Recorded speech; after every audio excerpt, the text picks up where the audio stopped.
Hi everyone, my name is Alex Casano and I'm the events coordinator here at the Clearwater Historical Society. Today I want to welcome you to the History of Pinellas County Schools presentation with Laura Kepner.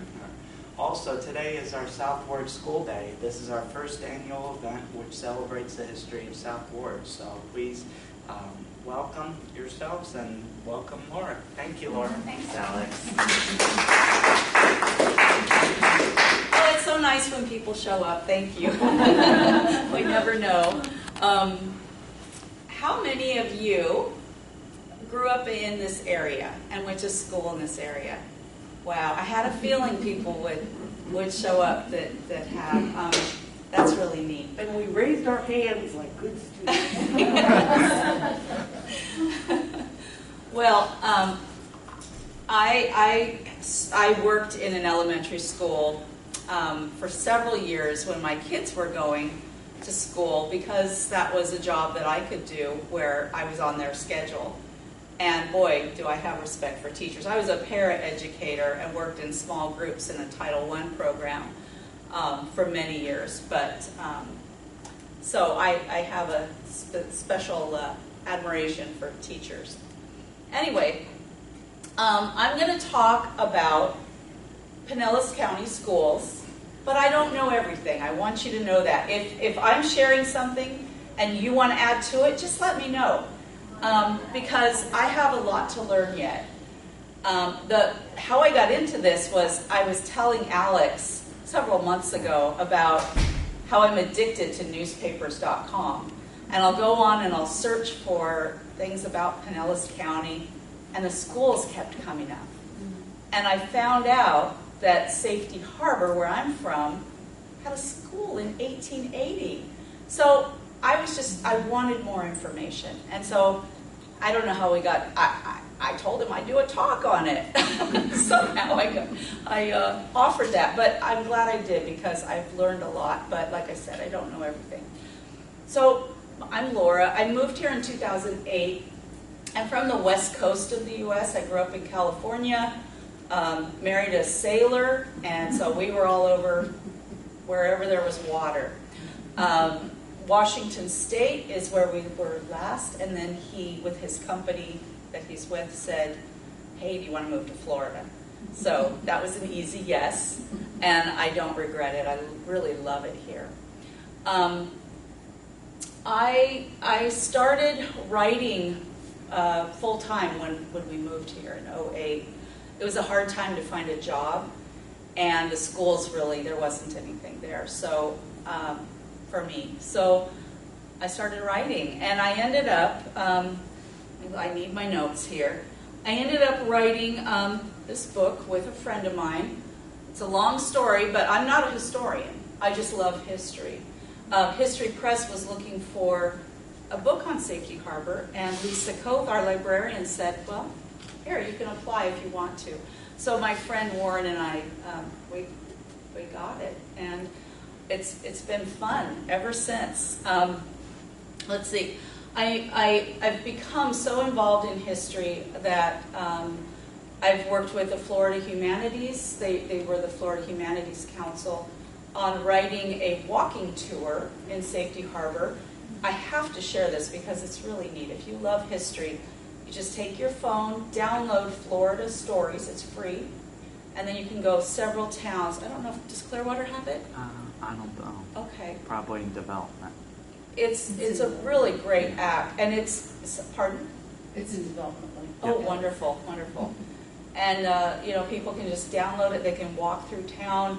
They don't need it's a guided tour, self-guided tour. Anyway, I've been able to help with markers, historical markers throughout the city.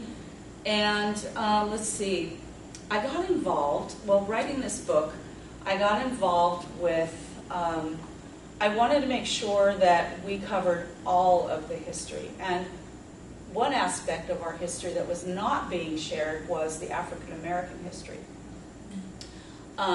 Growing up, it was a different culture in California and Seattle than the South. I'm not saying that's bad, it's just different.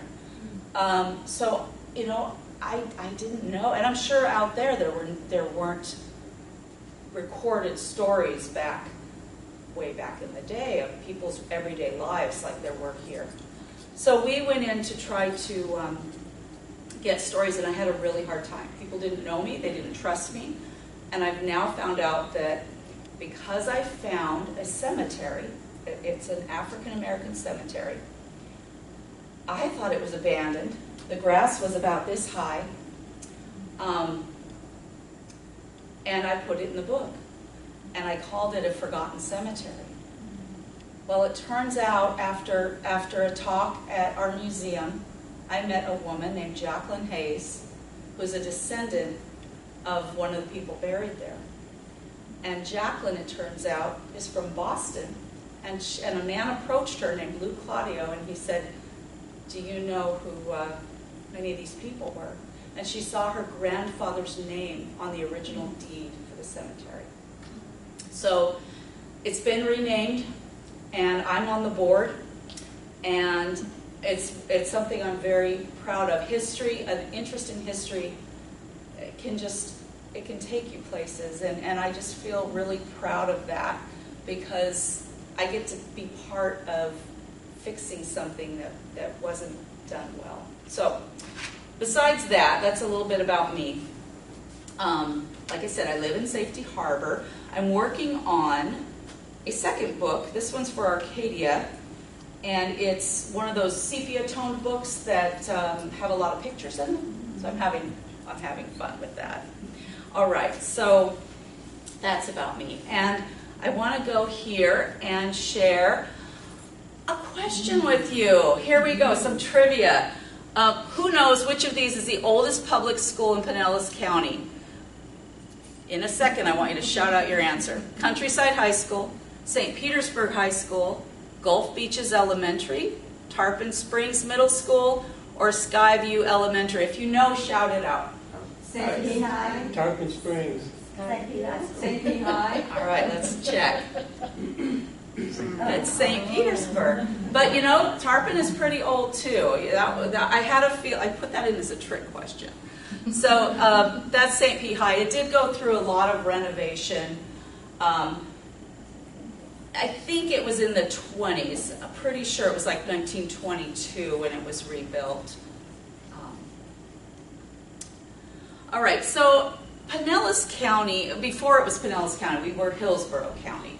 We did not break off until 1912, and I'll get there. But these are just some highlights when the first laws regarding schools. 1822, the first Florida law, guaranteed 1/16 of every section of land or the money earned from its sale went to support public education. So I imagine, I didn't research this, I imagine the public schools they were talking about were in St. Augustine, other areas where they've been there a little longer. In 1868, Florida's Reconstruction Constitution instructs the legislature to provide liberal maintenance of public schools, and education is guaranteed for everyone. Doesn't matter if you're white or black, you are guaranteed an education, and without distinction or preference, basically without discrimination. So in 1873 and 74, I don't know, maybe you know this, the superintendent of public instruction was Jonathan Gibbs, and he was black. The children of black settlers, John Donaldson and his wife, attended the distance school with their white neighbors. 1885, Florida recants its earlier post-war stand. Now, this was after the Civil War, and we know that was a tender time. Its new constitution provided for separate but equal schools, separating white and black children. I was born in 1965, so I went to schools that were not segregated, but I did not have many children going to school with me who were not white. Did anybody grow up in schools that were segregated? That's Oh yeah, you segregate, huh? Yeah, Clearwater. That's amazing. I mean, that people don't understand. The kids, even my kids who are 20s, my 29-year-old, he would have no idea about all of this. I mean, he studied it, but to really understand it, you lived through a part of history. In 1962 was when Florida State enrolled its first 2 black students. Is that right? Graduate. That was my class. Is that right? Oh, I hope you write your story. And I'll talk about that in a second too. But okay, so let's get on here. Anyway, this house is from the 1880s. Unfortunately, it doesn't say what year exactly. The 1800s. It may have been earlier than 1880, but this was a common home style for people who lived in rural areas. I mean, Dunedin, Safety Harbor, parts of Clearwater, this would have been a typical home. So, they were, Warren, my co-author, he has a theory that Florida just hasn't gotten enough attention. The Wild West got all the attention, but it was just as hard, if not more difficult, to pioneer Florida. I mean, I tend to agree with him. It wasn't as easy. So here are a few pictures of early Florida. Hello, welcome. Down in the corner, it looks like some land has been cleared, but you can see to the side the thickness of the forest there. And if kids lived around this area, they would have had to have had paths formed or roads to get to school if they had a school.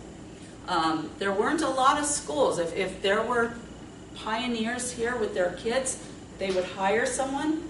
Probably not, though. They probably taught them what they knew themselves. And most of it was probably working the farm and those domestic skills that were needed. This is a bridge that it's actually in Safety Harbor. Not anymore. There was a father who had several children and they couldn't get to school, so he built a bridge. I mean, that's, what you do for your kids, right? So that's across Alligator Lake. So it's good they had a bridge because that was packed with alligators. I don't know who these people were, but I think they're very interesting looking. All right. So, today's kids, they have to miss the bus sometimes. They forget their lunch. I could say all of these things that they complain about, but back in the day, guess what they had to deal with? Well, the mosquitoes were horrible, and I just found an article yesterday blaming malaria on swamps. It was the swamps and the poison air that came out. They had no idea. Rattlesnakes were really common. Has anybody here ever seen a rattlesnake out and about? Yeah? In California we had them. And we were taught just move away slowly if you hear them, but they were very common. When I was writing the 2013 history book, there was an old-timer in Safety Harbor who said, oh yeah, I remember in the 30s, the 20s, that we had rattlesnakes everywhere. And the government, it may have been the county, put a price on the head of rattlesnakes. I think they were $0.25 apiece. So, boars.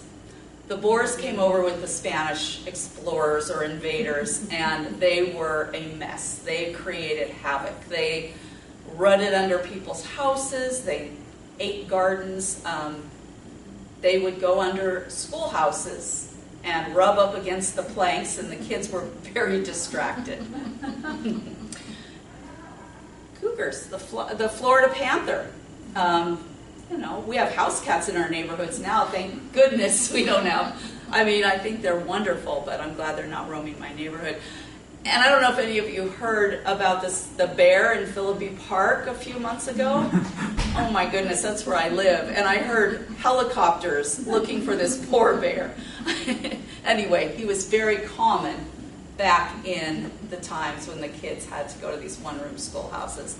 There was one article talked about how it was so difficult, I believe it was a Largo school, for the teacher it was the Taylor school. It was the Taylor school. For the teacher to get the kids' attention because they were so enthralled with these little bear cubs outside, and that's what they wanted to watch.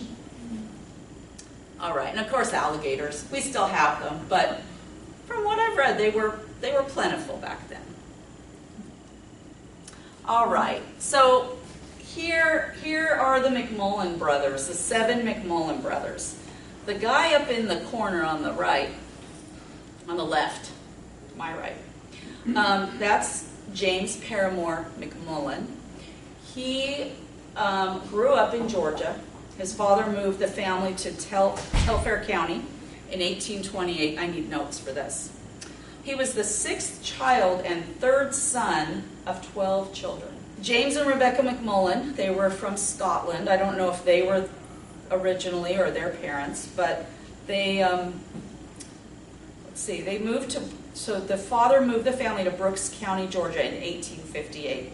Well, at 18, 2 years later, I believe it was 2 years later, he was sick, very sick. It was tuberculosis.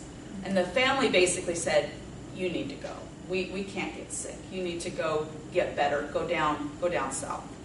So he did. He brought his horse and his dog and his bedroll and his gun and gunpowder, and he took off. And he came down here to Florida. I just want to make sure. Okay, so he ended up at Rocky Point, which was between Clearwater and Tampa. He loved it. He really fell in love with the beauty of Florida and the wilderness. And he became kind of a hermit, not intended to be, but there were just no people around. He did get better, and he went back home. He started heading back home, and he stopped at the Melendez plantation in Hernando County, and that's where he met Elizabeth Campbell, and they were soon married. So he moved back here to this area. His home was off of where 590, close to McMullen Booth Road. He had a lot of land there, and I've read 2 accounts that he built a schoolhouse in the top of a sugar shack, an old sugar shack, or in a log cabin. So it could have been either one of those. He named the school Sylvan Abbey. Sylvan for Miss Sylvan, the first teacher, and Abbey for the first student to go there, to attend. Sylvan Abbey, as you probably know, is a cemetery, but that's where the name came from. So I always thought that was interesting. Now, he was also a part of Clearwater's, this is just a fun little thing I found. He was also a part of Clearwater's beginnings with schools. And I will get to that. But I found this is the article I was talking about. Sometimes they were so excited when they wrote, it says, the people of Safety Harbor are clamoring for a school, and we think, from what we can learn of the situation from the leading citizens of that place, that their complaint is just, and we trust our county superintendent will visit that place and look over the situation for himself. The public schools are for the people, and from what we know of our superintendent, we are satisfied that he will do his utmost to give every section of the county the full benefit of the schools. That was almost a plea, wasn't it? It was like, hey, come on. So I believe I did come across several schools that I haven't been able to find anywhere else, and one was Safety Harbor. I have a feeling that these schools were, the one-room schoolhouse kind of thrown together. Maybe parents took turns teaching, but there were teachers that were hired. It was very difficult to become a teacher. I think it still is, but you had to pass several tests to become a teacher. You had to be, if you were a woman, and this probably wasn't right away, you couldn't be married. Now that changed because Mrs. Plum was married, but for a while there you could not be married. You had to be single. So you go to the school and all this, and then you want to get married. Well, you can't teach anymore. All right, here she is. So I've really come to admire this woman. Does anybody know Mrs. Plum? Yeah, you probably all have heard of her. Let's see. So no other school besides the McMullen School. Now he charged 55 cents a student to go there. So really it was a private school, right? You had to pay tuition. It wasn't public. But there's no other public school until John Taylor donated land on the grounds that would become Clearwater High School. He joined James McMullen and with their slaves built the old Taylor School. And that was the first public school, and that was here in Clearwater. So no other record of a public school exists until 1871.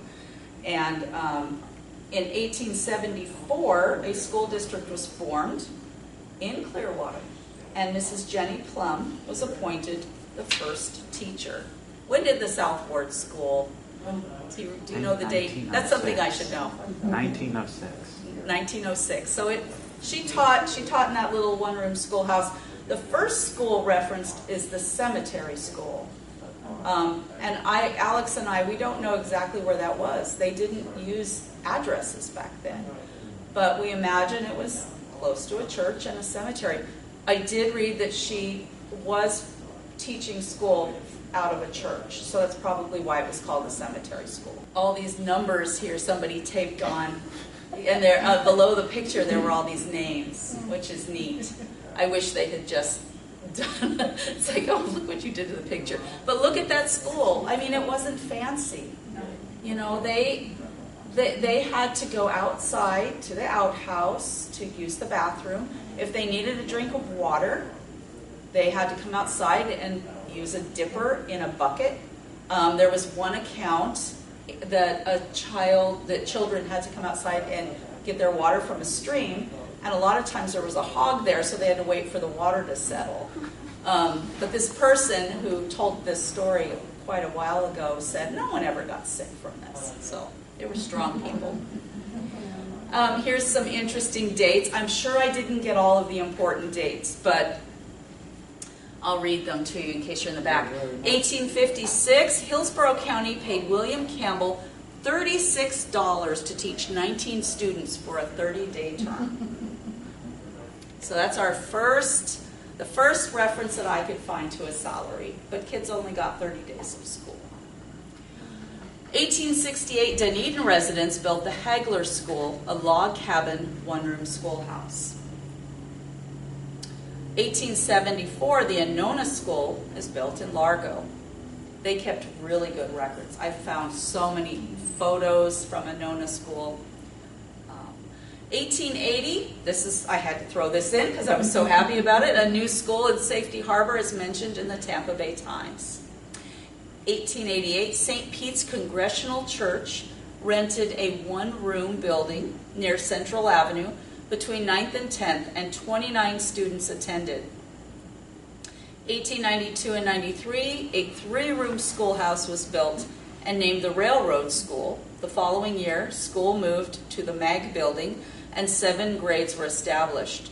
They soon outgrew that and built the graded school, a 2-story, 7-room structure. Now that's in St. Pete. St. Pete, their schools seem to really grow quickly. I think it's really interesting how most of these kids aren't wearing shoes.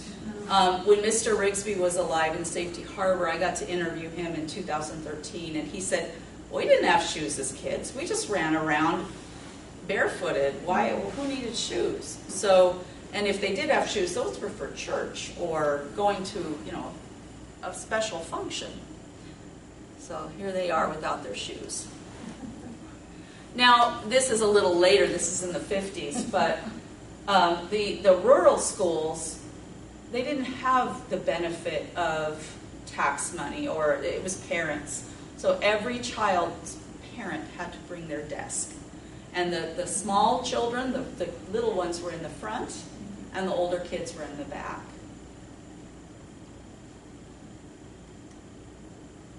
So in 1912, we'll skip ahead a few years, Pinellas County breaks off from Hillsborough County. Pinellas was frustrated.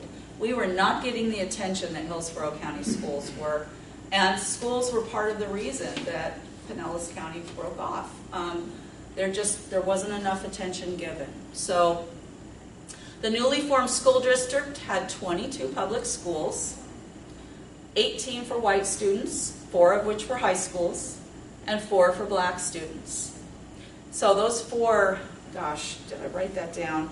They were in Tarpon Springs, Dunedin, Clearwater. I don't know where the other one was. Maybe St. Pete. It was St. Pete. There were no high schools above 8th grade for black students. Dixie M. Hollins was the superintendent, and he really thought he was doing right by them by saying they really need to learn trades. It doesn't matter if they go to high school. If an African-American child did want to go to high school, their parents had to have some money and send them away, so to a boarding school. And there were few of those. It's just interesting. Which one is this? Oh, they just look so somber. They were probably really being yelled at, stand still. But I love these old pictures. So schools were the place where people got their entertainment. There weren't movies or, that wasn't so common. It was, what are the schools doing? What events are happening? May Day celebrations were big. School plays and school concerts. And some schools, now this is going back to the African American schools, they only got school 6 months out of the year instead of 9 months out of the year. So they really wanted to go to school, and they started doing fundraisers. That frustrated Pinellas County, but they raised enough money so that they could almost meet that 3 extra months of salary for the teacher. So it was passed. So the kids did do what they had to do to keep going to school, white and black schools. There were extracurricular activities in Pinellas County schools, but teachers were not paid for those. They were required to stay, and it's probably close to the same now. My son's a teacher, but I know he had to help coach one year, and I don't know if maybe he got a little more money. But the teachers had to stay later. They worked and worked and worked, and most teachers made, gosh, about $100 a month. So, one teacher wrote in a book that I borrowed from this library that, things weren't that expensive and we could make do, but $100 a month, so it wasn't a lot of money. There's another extracurricular activity. All right, so this is going back throughout time. The kids had to deal with the wild animals, but they also had to deal with, like I was talking about earlier, malaria was common. The dengue fever, that went around, yellow fever went around. This area, I read, didn't suffer as much, probably because people lived so far from each other. The 1917 flu pandemic, it was really funny to read about that. People were saying, oh, it's not a big deal. You don't need to wear a mask. So that kind of cracked me up. History repeats itself. Anyway, so I just found that interesting. And then there were reports that, it's not so bad here in Florida. Maybe our climate helped a little bit. This is just a picture I found of Davis Elementary in 1949.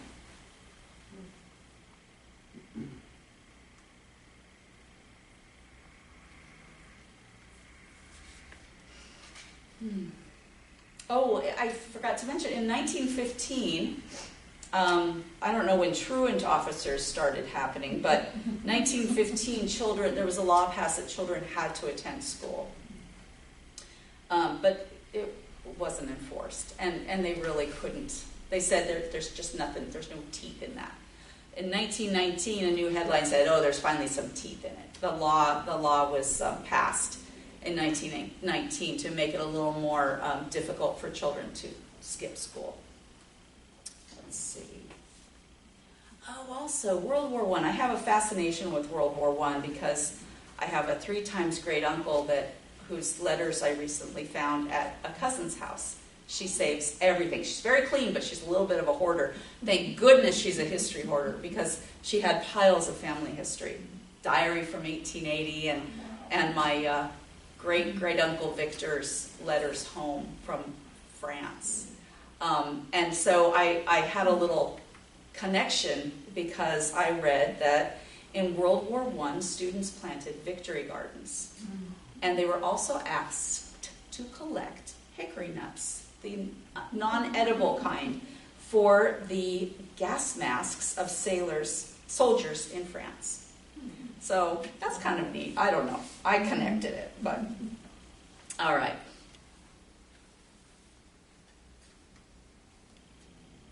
And that's... If you can read this, thank a teacher.